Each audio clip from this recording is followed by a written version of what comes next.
Boa noite, Petrópolis. Boa noite, família da Rede Petrópolis de televisão. Estamos aqui mais uma vez. Hoje é o nosso segundo programa aqui nesta emissora, que nos recebeu de maneira muito cordial e carinhosa. Hoje é o dia 8 de fevereiro. Nós vamos rever na história o dia 8 de fevereiro. Esse aqui é o programa Dossiê História e meu nome é Gilberto Vanderlei Pri. O dia 8 de fevereiro na história é o 39º dia do ano no calendário gregoriano. E neste dia, no ano de 1421, Constâncio III, cujo nome era Flávios Constâncios Augustus, torna-se co-imperador do Império Romano do Ocidente por 7 meses. Ele foi um proeminente general e político na época. E ele era filho do Constantino Máximo, né? O Constantino que transmudou o Império Romano de Roma para Bizâncio, né? E Constâncio III é filho dele e neto da Santa Helena. Constantino, né?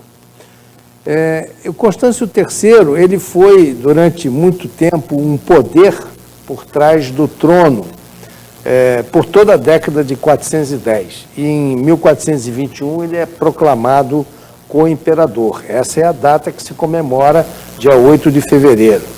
Ele era o segundo filho de Constantino o Grande e neto de Santa Helena, como eu já falei. Após a morte de Constantino, o Império Romano foi dividido em 3 regiões administrativas diferentes, governadas por seus 3 filhos. O mais velho era o Constantino II, e esse que eu estou me referindo é o Constantino III. Ele governou a parte ocidental que abrangia a Espanha e a Gália. Ele derrotou o líder dos visigodos, liderados por Ataúlfo, da Itália, em 412. E em 413, torna-se, eu estou falando 412, 413, depois de Cristo, né? Torna-se cônsul e faz uma grande ofensiva contra os visigodos. Ataúlfo, então, proclama Prisco Átalo, que não é meu parente, né, como imperador. E este também, ele era protegido dos visigodos. E este também é derrotado por Constâncio III. Constâncio III era realmente um general muito eficiente na arte de guerrear. Com a morte de Ataúlfo e de seu sucessor Sigerico, Constâncio sela um tratado com o novo rei visigodo, que é o Vália, que passa então a lutar com os romanos contra os vândalos, alanos e suevos.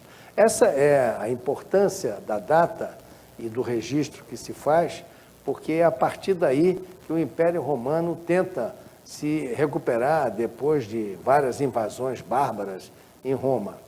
O acordo havia libertado a Gala Placídia, a irmã de Honório, que tinha sido capturada no saque de Roma em 410. Esses vândalos, eles, além de roubarem, destruírem, eles também sequestravam mulheres e sequestravam crianças também. Muito bem, meus amigos, hoje é essa a história, a pequena história que nós contamos referente ao dia 8 de fevereiro na história.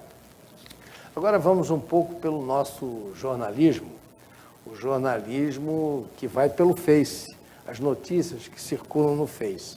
Então, eu aqui hoje destaquei Bernardo Custer em seu blog no YouTube. Ele é um católico conservador.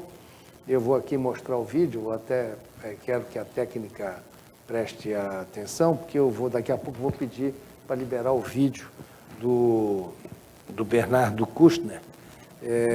O PT, né? O católico, ele é católico conservador. Então, ele fez uma matéria que envolve o PT e a Igreja Católica no Paraná. Quer dizer, o PT agora se mobiliza dentro de uma nova estratégia, depois dessa situação toda do Partido dos Trabalhadores, a iminência da prisão do Lula e a derrocada do Partido dos Trabalhadores. O que aconteceu? A Igreja Católica, a ala esquerda da Igreja Católica, está se mobilizando, eu estou falando da Igreja Católica Apostólica Romana, e ela está se mobilizando em torno de uma nova estratégia de atuação, já que eles estão um tanto quanto esvaziados perante a opinião pública, eles agora estão novamente se mobilizando através das pastorais e das comunidades de base da Igreja Católica. Isso, naturalmente, nós aqui em Petrópolis não sentimos isso, porque nós temos aqui uma igreja conservadora. E nos grandes centros também não se sente, mas no campo é uma coisa impressionante, como é que ela é mobilizada. Então, hoje, o bispo, que lá está na cidade de Londrina, onde tudo nasceu, até a Lava Jato nasceu lá, né? O marxismo é atuante hoje na igreja. Mais se fala de marxismo e de socialismo do que propriamente de Cristo nas comunidades de base. Veja agora, então, a narração do nosso Bernardo Kuster sobre esse vídeo da nova estratégia do PT junto à Igreja Católica. Vamos lá.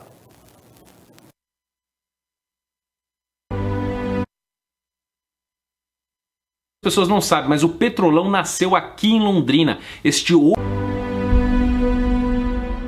A maioria das pessoas não sabe, mas o Petrolão nasceu aqui em Londrina. Este ovo do capeta foi chocado aqui nessa cidade. E agora Londrina é o palco de outro ovo da serpente que está sendo chocado esta semana aqui na minha cidade. É um evento religioso que está acontecendo, um evento católico aqui em Londrina, e que estão se reunindo mais de 60 bispos, 3.000 pessoas de todos os lugares do Brasil, que é chamada 14ª Intereclesial das Comunidades de Base, que a primeira foi em 1975 lá no Espírito Santo, em Vitória. Além desses absurdos da Via Sacra, há muito mais coisa que eu vou contar para vocês, e uns absurdos de pessoas da extrema esquerda que vieram aqui, os amigos do Lula estiveram aqui, mas eu preciso dizer para vocês quem que está sendo o anfitrião de todo este evento, quem que está ciceroneando todas essas pessoas e os bispos que estão aqui em Londrina. É ninguém mais, ninguém menos que Dom Jeremias Steinmetz, o novo arcebispo de Londrina. Para que de fato o 14º Intereclesial seja um momento muito intenso da igreja no Brasil. E a pergunta que fica agora é: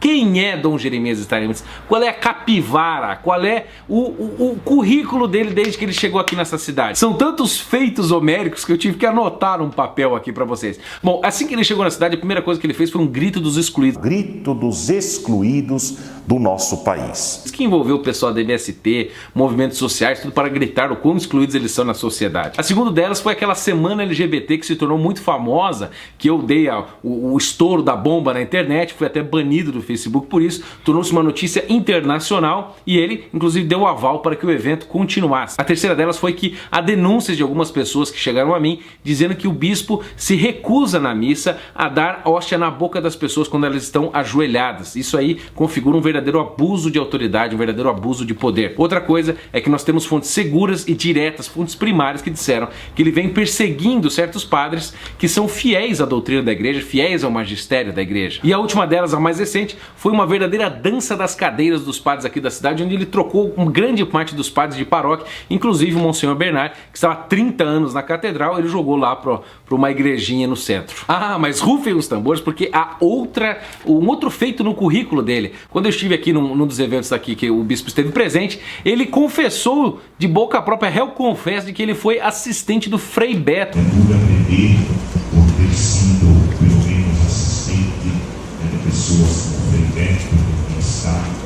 Para quem não sabe, é um amigo do Lula mesmo, um verdadeiro esquerdista dentro da igreja. E ele, inclusive, passou autoridade às palavras do Frei Beto, mas isso eu vou comentar daqui a pouco. E quem eram os outros agentes da esquerda que estavam neste evento da SEBS aqui em Londrina? Bom, eu já mencionei o Frei Beto. Frei Beto, para quem não sabe, assim, Teologia da Libertação, que é o braço da esquerda dentro da igreja, é o nome desta pessoa. A segunda que estava lá é o sociólogo Pedro Ribeiro de Oliveira. Mas a tradição hoje da igreja é difícil de aceitar isso. Que fez uma cartilha tão absurda para essa 14ª Intereclesial da SEBS, que eu vou mostrar mais tarde para vocês, vão ficar de cabelo em pé, vão fazer até o sinal da cruz, um sociólogo. E a outra pessoa é o Marcelo Barros, que é ninguém mais, ninguém menos do que o cara que criou a Pastoral da Terra, que é a conexão direta com o pessoal do MST. O nosso grande companheiro Marcelo Barros.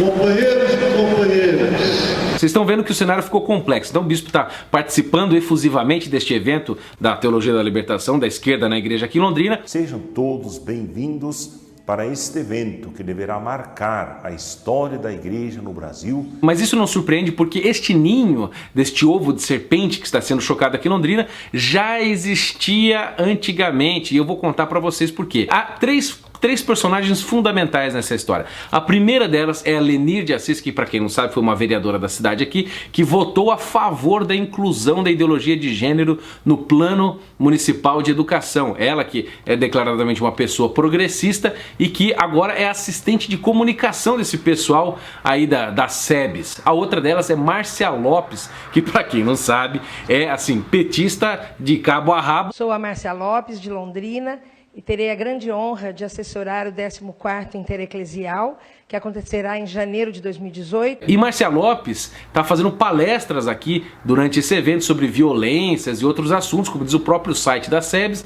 E Márcia Lopes, para quem não sabe, é irmã de Gilberto Carvalho, o ombro, o braço direito de Lula. É assim, um dos caras que tem mais intimidade com ele. E o Gilberto Carvalho, em 2012, não sei para quem não lembra, naquele Fórum Social Temático, que era o Fórum Social Mundial, disse que o governo tem a obrigação de fazer confrontos ideológicos com os evangélicos, porque os evangélicos influenciam a classe média, porque a Igreja Católica, sugeriu ele, já está tomada. E isso a gente pode confirmar também pelo daquele vídeo famoso do Lula, em que ele fala que ele tem apoio da base da Igreja Católica, que não é nada mais, nada menos do que as SEBS, as comunidades eclesiais de base.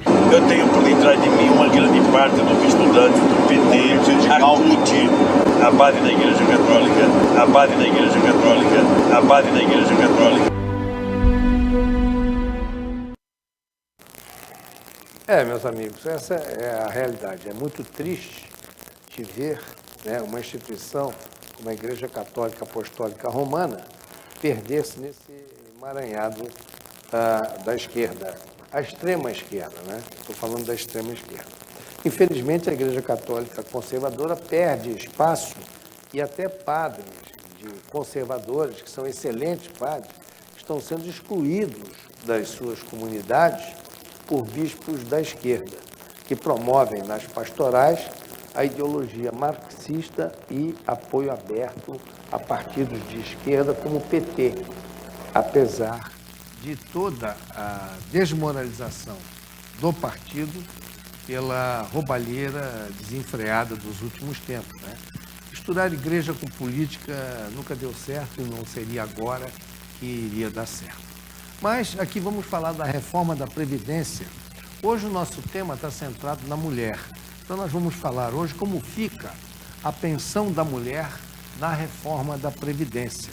A advogada Vera Lacerda, especialista na matéria previdenciária, em vídeo promovido pelo sindicalista Luiz Antônio Medeiros, que circula no Face, explica como será a perda do benefício ou da pensão das mulheres já no percentual de 50%. Então vamos ao vídeo para conferir essa matéria.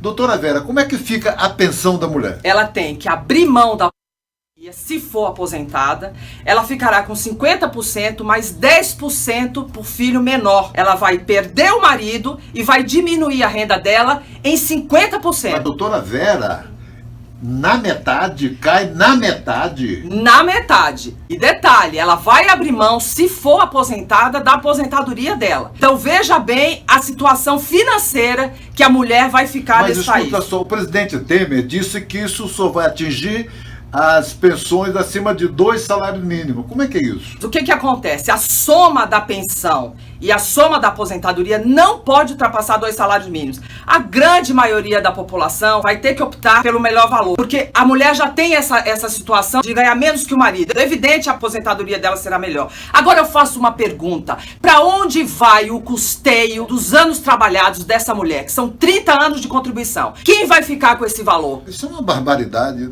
Deus que me livre e guarde. Doutor, o que a população pode fazer para os deputados rejeitarem esta barbaridade da reforma da Previdência? Nós temos que pressionar os deputados e compartilhe esse vídeo. Passe para suas amigas, passe para os seus familiares, que esse vídeo chegará até eles. Chame as mulheres para ler a proposta como está, porque isso o governo não divulga. O governo sequer toca no nome da mulher. O governo mente. Lógico, ele não toca no nome da mulher, ele não conta como vai ficar. Apenas se porta ao tempo de contribuição e não fala das minúcias que tem essa mudança. E a mulher não pode sair prejudicada. Nós temos uma história de luta nesse país e nós temos que ser respeitadas. Tamo junto, doutora Vera. Tamo junto, Medeiros. Compartilha esse vídeo. Muito bem. Estima-se que o rombo nas contas públicas chegue a 10 trilhões.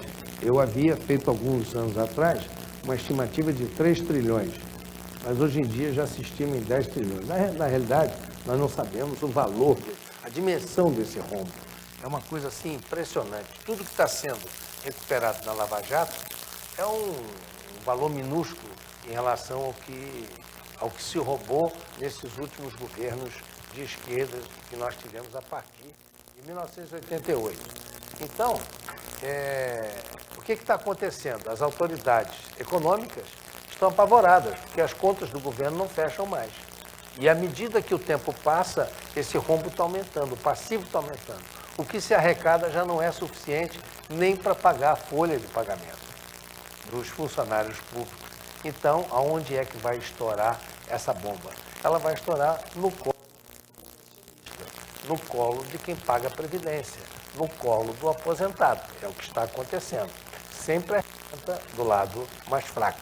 Naturalmente que, para tirar privilégios de magistrados, de deputados, de ministros, de ex-presidente da República e de uma gama de funcionários públicos de alto escalão que se aposentaram com aposentadorias milionárias, naturalmente que esse topo da pirâmide eles não vão tocar.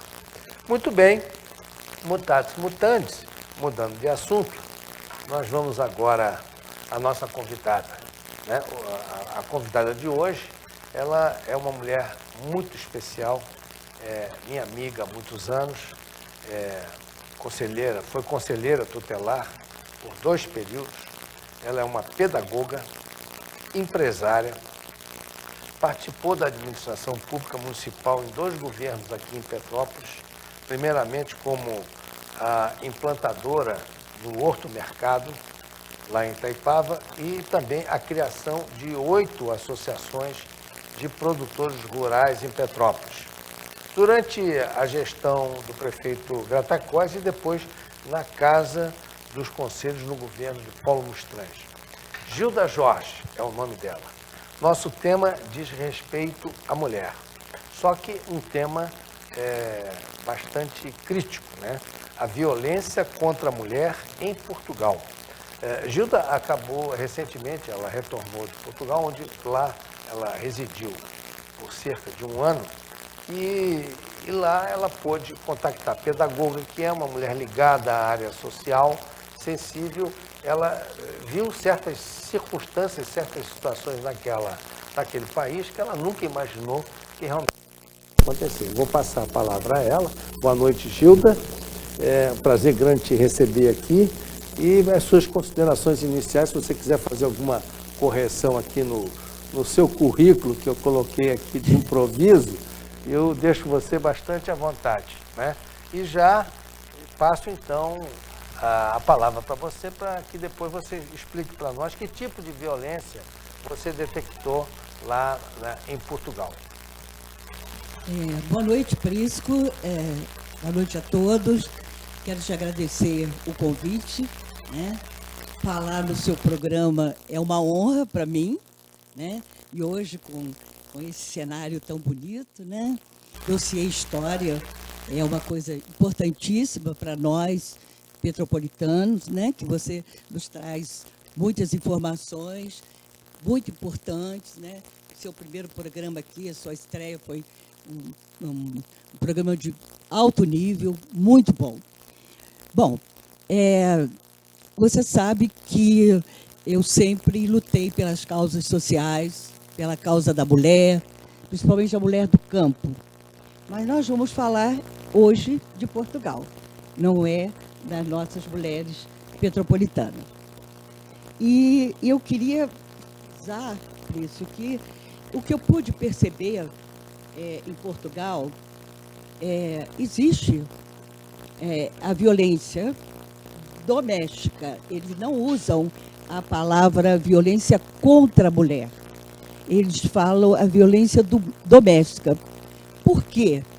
Porque eles entendem que quando a mulher ela é agredida, todo o sistema familiar, né, ele desaba. E então Portugal tem um cuidado especial, né? Depois da Revolução dos Cravos, né, em 25 de abril de 75, as mulheres começaram a despertar, né, pelos direitos dela enquanto mulher, né, o direito dela reivindicar, estudar, trabalhar. E o homem português, né, que me perdoe os homens, mas eles são muito machões, né, e eles agridem, sim, de uma forma bastante violenta. Eu trouxe aqui para você, para nós dois pensarmos juntos, o tipo de violência que essas mulheres sofrem e como é que o governo cuida disso, né? A assistência social cuida disso com uma clareza muito grande e com um apoio maior ainda. Então, nós temos aqui, eu só separei 3 violências, existem outras, mas eu acho essas importantes. A violência física e psicológica. A física, eu vou dar, você me permite que eu dê uma lidinha? Claro. Porque são muitos... Claro. São muitas violências, Fica né? à vontade, Gil. Então, nós temos a violência física e psicológica. Eu vou dar alguns exemplos das físicas e da psicológica. Os homens fazem o espancamento, a queimadura pelo corpo da mulher, né? Socos, pontapés, né? Não permitindo a mulher ter um convívio social, voltar a estudar, tomar iniciativa própria, fazer a sua formação profissional. O homem português ainda resiste, mas como a mulher portuguesa, né, ela participou muito ativamente, né, do 25 de abril, né, que foi o que a gente chama de redenção, né, para o povo, depois de a Revolução 40 dos anos Cravos. de Salazar, né? Então, a mulher começou a compreender que ela podia realmente ter o seu espaço na sociedade, porque antes o homem, e continua, mas era mais severo, era mais pesado. O homem bebia muito e se sentia dono dessa mulher, né?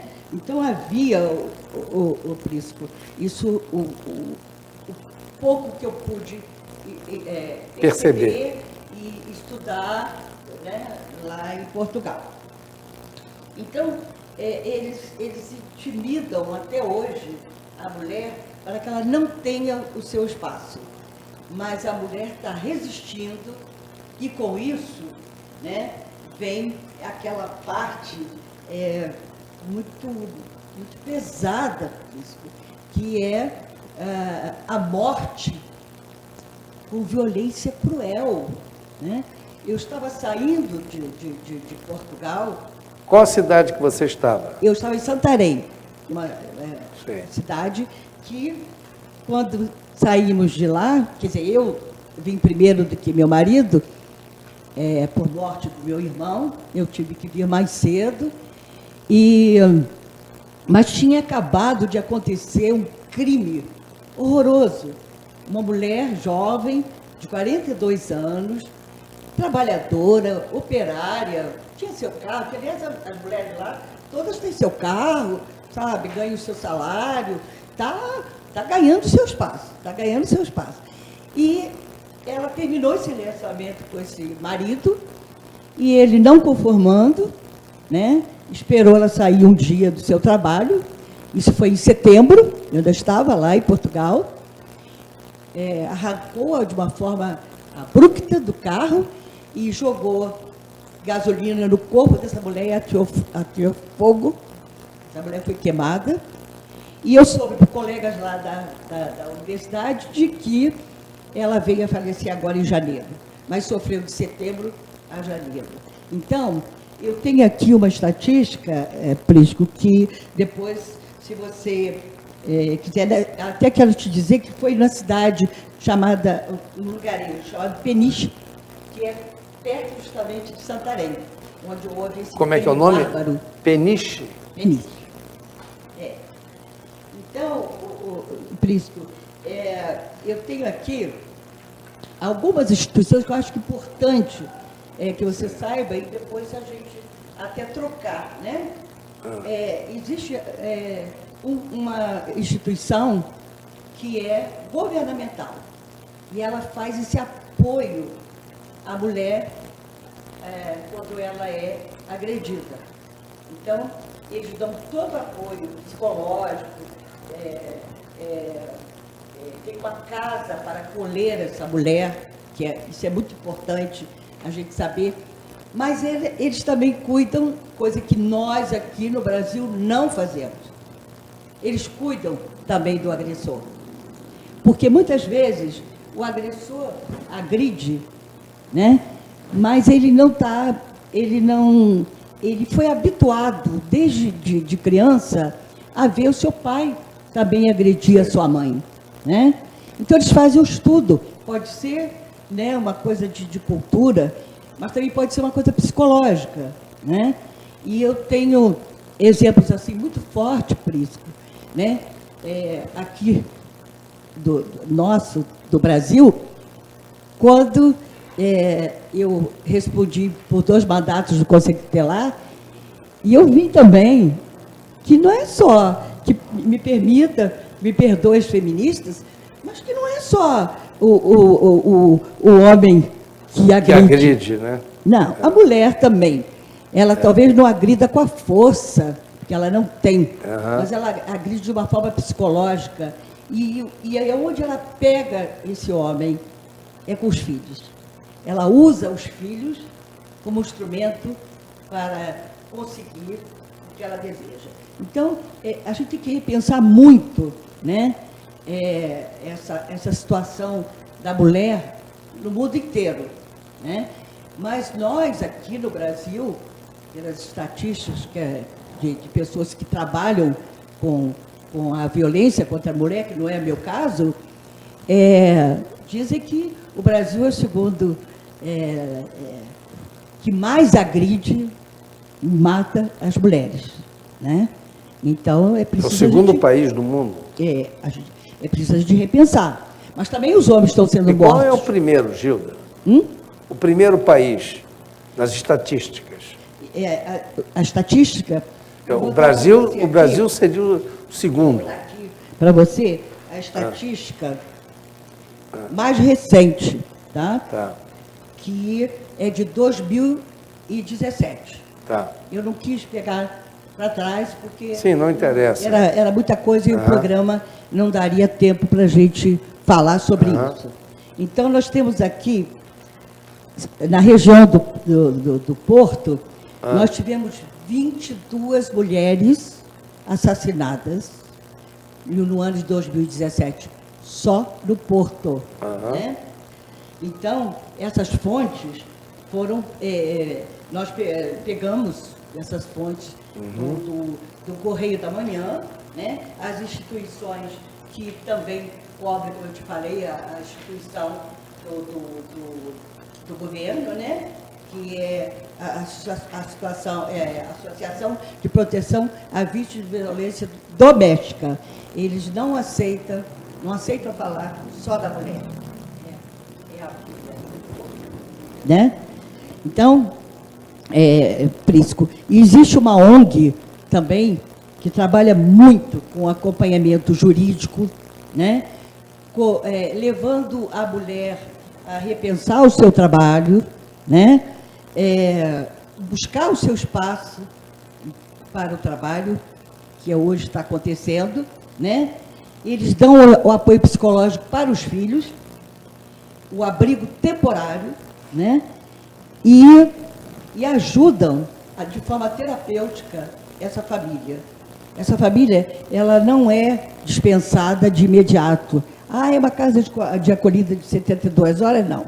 Enquanto for preciso trabalhar essa família é trabalhada, preciso trabalhar para que realmente essa mulher seja reintegrada até no espaço dela familiar. Sim. Porque não é justo que, como aqui no Brasil se faz, né, retira-se a mulher do agressor, leva-se ela e o filho para uma casa de acolhida e depois dessas 72 horas, como é que fica a situação dessa mulher?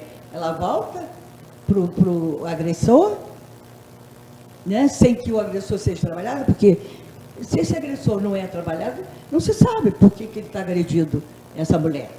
Então, é uma coisa a se pensar, né? Tem muitas informações, tem até uma instituição, né, que ela é muito... É uma instituição muito interessante, porque ela cuida, né, das mulheres, né, que escolheram ter um outro tipo de relação que não seja com os homens, né? Sim. Eu não gostaria de usar... Você está falando de uma relação homossexual entre duas mulheres. Isso. Uma relação eu gosto lésbica. muito de mas é a realidade disso. Tem que retratar, isso é uma realidade social. Agora, você acredita que há uma violência muito grande entre essas mulheres? Você acredita nisso, Prisco? Na relação homossexual? Elas são extremamente... autoritárias e ciumentas. Sabe? E há brigas até com estatísticas de morte entre elas mesmo. Então, eu estou falando de uma realidade em Portugal. Sim. Eu não posso falar dessa realidade do Brasil, um pouquinho de Petrópolis, mas muito pouco, e que tem algumas discordâncias minhas, pessoais. Eu ia até pedir para você, no final, fazer aí um comparativo, né, com a situação de Portugal com a situação do Brasil, para você aí traçar uns parâmetros, né, de diferenciação ou de similaridade ou de semelhança com o que está acontecendo. Eu vou falar um pouquinho, até eu já disse à pessoa responsável pelo órgão, eu já disse que tem toda a minha discordância o órgão que nós temos em Petrópolis de proteção à mulher, né? A forma que conduzem esse processo. Sim. Então, eu não acho que essa mulher tenha que ser protegida fora do seu município. Fora do seu município. Então, você retira essa mulher daqui e leva para o Rio de Janeiro, onde ela não conhece aquele ambiente, onde ela não tem nada a ver com aquele ambiente. Entendeu? Então, eu acredito que nós, né, esse governo atual deveria estar pensando seriamente numa casa, né, de proteção a essa mulher. E também uma equipe que possa trabalhar. E você viu isso em Portugal? Isso ocorre lá? Como é que Esse serviço de proteção à mulher, lá em Portugal, há esse tipo de serviço lá, elaborado pela comunidade ou pelos governos locais? Sim, então, isso é que eu estou dizendo. Tem dois duas veias, uma governamental e uma que é uma ONG, que Sim. nasceu em 1992, também para esse tipo de trabalho. E eles protegem, por exemplo, o Prisco, deixa eu ver aqui se eu conseguir contar. Está aqui. Alguns centros de atendimento à mulher no âmbito governamental. Né? Nós temos em Lisboa 4 casas de acolhida. 4. Nos arredores de Lisboa, que é a Bufeira, né? Fica aí no Algarve, tem uma. Em Braga tem uma, em Cascais tem uma, em Estoril tem uma, em Coimbra tem uma. E essa instituição que eu falei, que é de mulheres alternativas, não? Esse termo eu gosto mais, de mulheres alternativas, né? Ela fica no Porto. E é um trabalho que eles fazem assim de forma maravilhosa. Realmente cuidam realmente dessas mulheres alternativas. E então, Prisco, é uma coisa que é um programa que ele poderia ser um programa talvez um pouquinho mais extenso para a gente poder, e ter outros debatedores poder declinar, também, né? Trazer, tem pessoas que são totalmente contra essa coisa da proteção à mulher. Não está vindo do homem, não. Está vindo da própria mulher, que às vezes discorda desse apoio à mulher. O que estarrece hoje um pouco entre nós é que, com toda essa liberdade que se deu à mulher, né, que a própria sociedade impôs, né, que a mulher se libertasse dos grilhões que ela tinha antigamente, né, ela estava fadada a ser uma dona de casa, a mãe, criadora dos filhos, e ela não podia se intelectualizar, ela não podia ter uma profissão, ela não podia realizar outros sonhos. Então foi a custa de muito sacrifício, e eu me lembro que isso começou no Brasil na década de 50, com o primeiro diploma, que foi o Estatuto da Mulher. Né? E dali uma série de outros diplomas legais vieram para ampliar esse direito da mulher.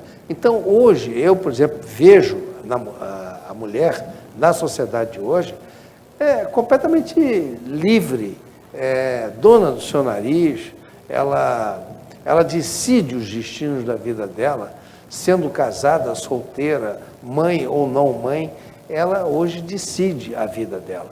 Então, quando eu vejo esse discurso de não, porque a mulher precisa de proteção, a mulher precisa de lei especial, eu fico estarrecido, porque se ela hoje está inserida no mercado de trabalho, na sociedade, competindo com o homem, e há hoje muitos homens que são amparados pelas suas companheiras, porque elas ganham mais do que eles, e elas o ajudam eles a se formar, ajuda a dar um impulso na profissão, enfim.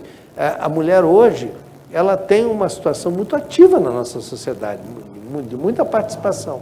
Então, eu fico, às vezes, estarrecido e não consigo entender por que essa preocupação de querer defender, de querer proteger ou superproteger a mulher diante de uma sociedade que hoje tem um complexo legal, diplomas legais que permitem essa proteção à mulher. E não sei como é lá em Portugal. Eu estou aqui tentando fazer um estudo comparativo entre uma coisa e outra. Eu acredito até que Portugal não esteja à altura do movimento que nós temos aqui no Brasil. Eu acho que nós estamos mais desenvolvidos nesse sentido aqui. Não sei se você observou isso. Eu acho, como um país pequeno, como Portugal, e com o histórico, né, de 40 anos atrás, né, houve um avanço muito grande em todos os sentidos. E há, sim, um cuidado do governo para que a mulher hoje, né, esteja inserida na área de trabalho, nas universidades, nas fábricas. E não tem uma lei específica, como fizeram aqui a Lei Maria da Penha. Não, eles entenderam, porque lá o governo, o presidente é socialista, né? Tem um grupo da direita e uma boa parte são realmente os municípios, vamos chamar assim, são vereadores, porque não tem a figura do prefeito. Do prefeito, né? Então, são vereadores que têm o comando na cidade. E as cidades não são administradas? E o comando, a maioria, dos comunistas. Não há uma administração municipal, tipo um alcaide na região? O quê? Um alcaide, tipo um prefeito, né? Na região. Ele é o prefeito, o vereador, presidente da Câmara. É que passa a fazer a figura do prefeito. Do executivo municipal, do executivo local. A Câmara é o executivo. Eles é que comandam. Ah, sim, perfeito. Você tem razão. Porque agora eu lembrei. Lá o sistema é parlamentarista. Sim, sim, é verdade. Inclusive, você até me sugeriu um livro, que eu também te sugeri um outro, né? Como é que foi, né, a gente está mudando um pouquinho mas é bom, tema, é bom. Como é bom que foi a fazer canalice, né, na época que fizeram com o Império, né, para terminar, né, com o Império aqui no Brasil, né, e colocar a turma que até hoje, todos, se você estudar um pouco a história, você vê que é de uma crueldade, é de uma roubalheira desde aquela época. É verdade, né? É verdade. Então, eu acho que a gente tem que... Sabe, Prisco, apesar do nosso Brasil ser lindo, grande, maravilhoso, com um povo bom, né? Mas a gente vai precisar aprender um pouco, sabe? O que é uma assistência social para o povo num país pequenininho, que até 40 anos era de um governo, né, muito ruim, né? Falo muito mal do Salazar, mas o Salazar também fez muita coisa para Portugal. Ele pegou Portugal numa situação periclitante e numa miséria terrível, e ele governou com mão de ferro. Era um contexto mundial, mas ele era um homem extremamente equilibrado, porque ele não se envolveu com a cantilena do Hitler, né? Nem ele, nem o Franco. Então, eles souberam separar, mantiveram tanto a Espanha quanto Portugal numa onda de neutralidade, e depois da guerra, eles melhoraram muito. O Salazar tem Portugal sofreu as consequências do assassinato do seu rei, lá em 1910, quando na carroça você chegou, deu um tiro, matou o rei e matou o filho do rei. Matou os dois. E aí, logo 2, 3 anos depois, o novo rei que assumiu não conseguiu suportar a pressão, houve um golpe e veio a República, né? A família real portuguesa foi banida, né? E isso tudo começou com uma bagunça terrível, e o Salazar, na década de 20, tomou o poder e deu ordem à casa.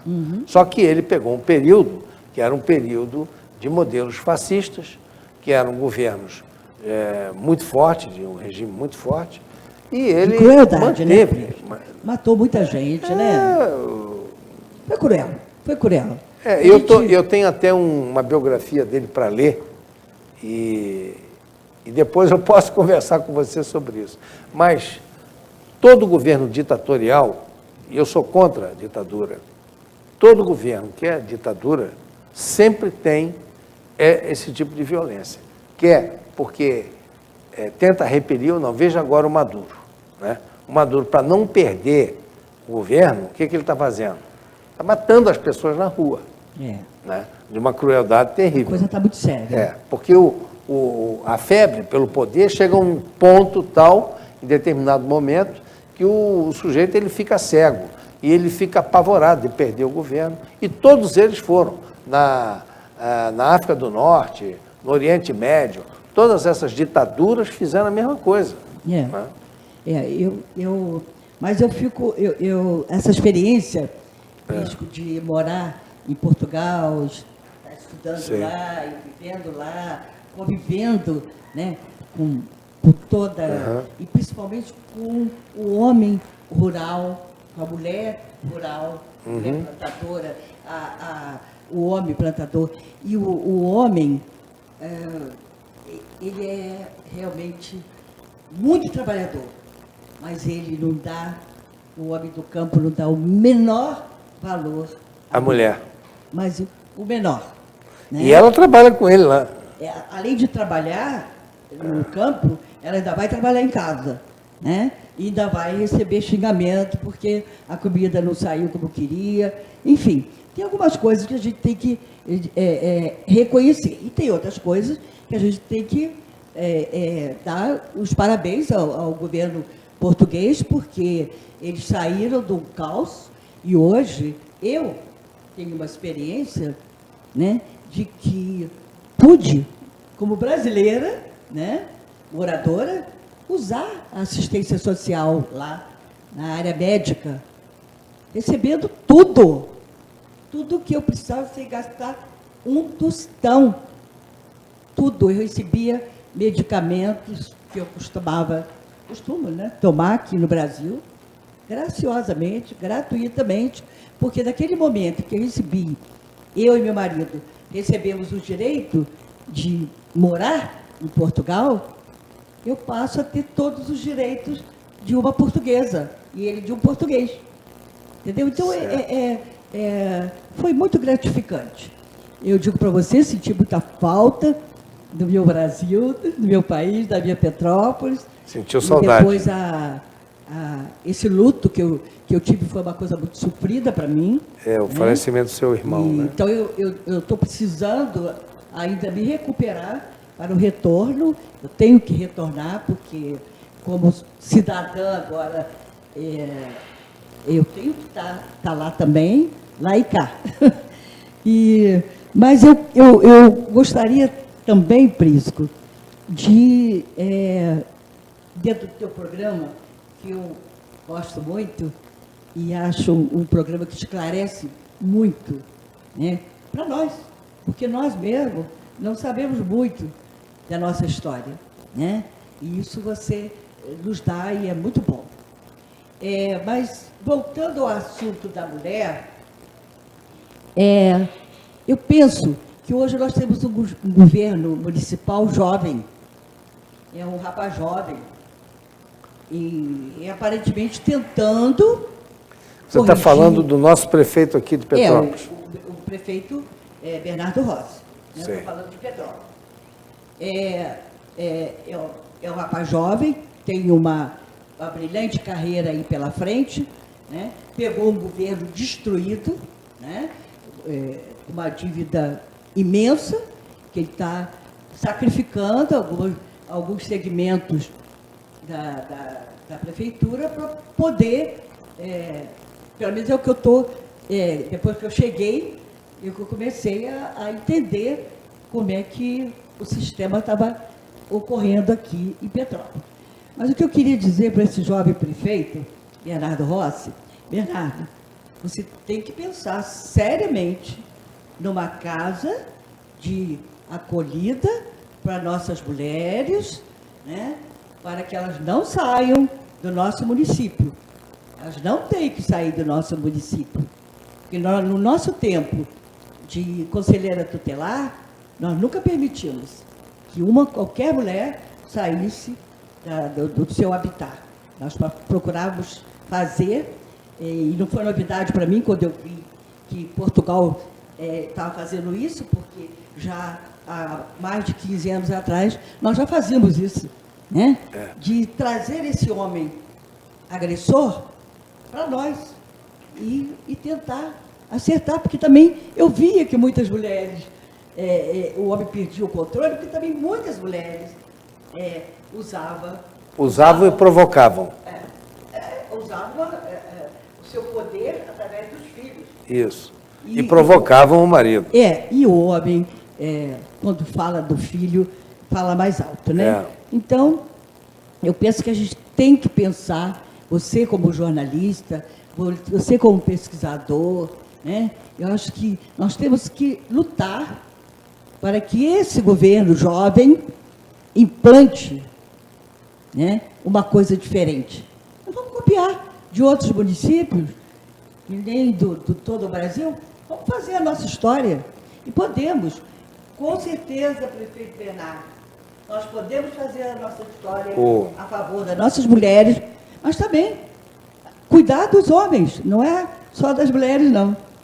Eu não sei se você gostaria que eu desse mais alguma informação, ou se você quer... Nós estamos no final do nosso programa. Final, né? Eu tenho 3 minutos de programa e eu só queria, então, aqui fazer um resumo, que para você concluir, né, fazendo assim uma relação comparativa, né, uma comparação entre a situação do Brasil e de Portugal, como você se situaria? Nós estaríamos melhor ou pior do que Portugal? Com certeza pior. Olha, e nós somos um país grande. Mas eu posso afirmar, quer dizer, eu não posso afirmar de toda a Europa. Eu estou falando de uma experiência que eu tive em Portugal. Sei. E que me parece que outros países estão até mais avançados. Evoluídos.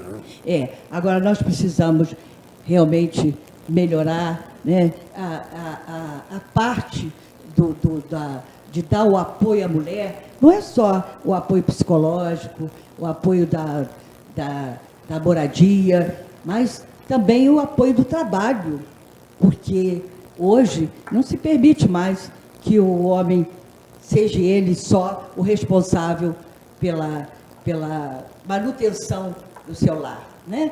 Temos que ter mais creches. Eu, como mestre em educação, né, e que toda a minha tese foi em cima de inclusão e cidadania, que eu só acredito que a gente possa melhorar, né? Eu já não vou falar nem no meu país, mas a minha Petrópolis amada é através da educação.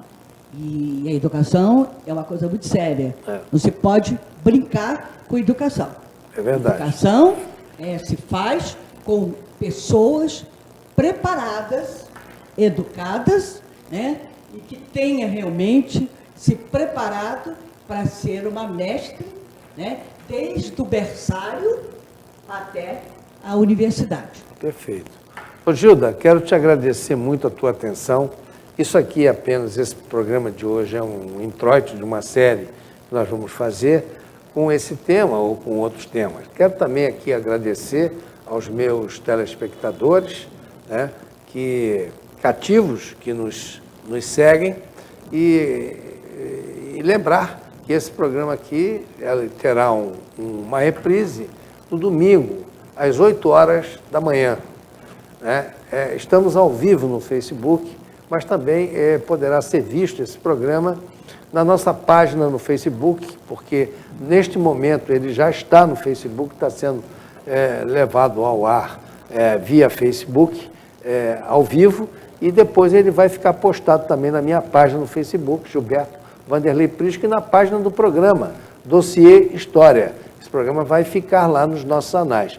E posteriormente também ele vai para a nossa página do Dossiê História no YouTube.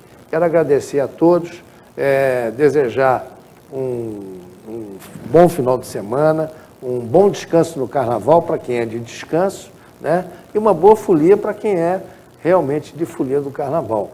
E voltaremos então na próxima quinta-feira com uma nova atração. E eu quero mais uma vez agradecer a Gilda e dizer que você vai retornar ao nosso programa para nós aqui conversarmos sobre outros assuntos. Uma boa noite a todos e até quinta-feira, então.